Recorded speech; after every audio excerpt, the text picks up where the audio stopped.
When people go to Google you, 93% of the US population can be reached with Google.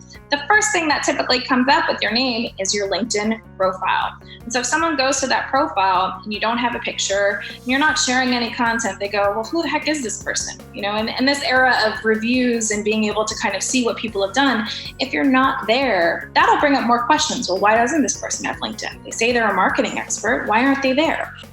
Or the CEO is telling me that they do all this stuff, but I don't see any evidence of that. And so that's your social credibility. That's your social proof.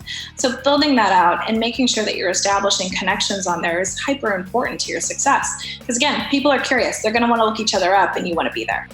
One of the most important things when you're establishing your brand on LinkedIn is kind of looking at who you follow in the industry and what type of voice you like seeing. So some people are very creative with the way that they share messaging. Other people tend to ask questions of their audience, and yet others really spend a lot of time researching and thinking, what would people want to know about my industry? Here's my personal take when it comes to creating content on LinkedIn. Do it and don't ask for too much feedback, because everyone's going to have their different opinion. Oh, this seems offensive, or oh, you might alienate people. But I happen to believe that sometimes you just got to put it out there and see what happens. Some of the content that I've put out that's been controversial has been the highest trending content that I've had on my feed that got me some speaking gigs and got me some work.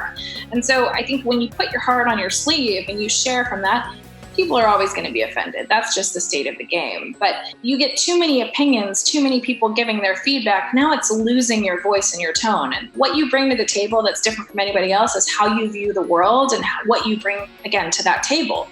And if you change it to fit someone else's viewpoint, now it's not yours anymore.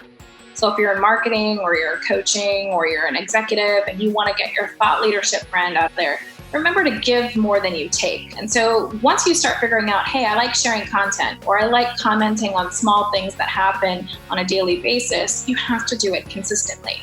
If you want to learn more about me, you can follow me on Instagram at Maresa SD. You'll see my travels, my journeys, the ups and the downs, and everything else in between.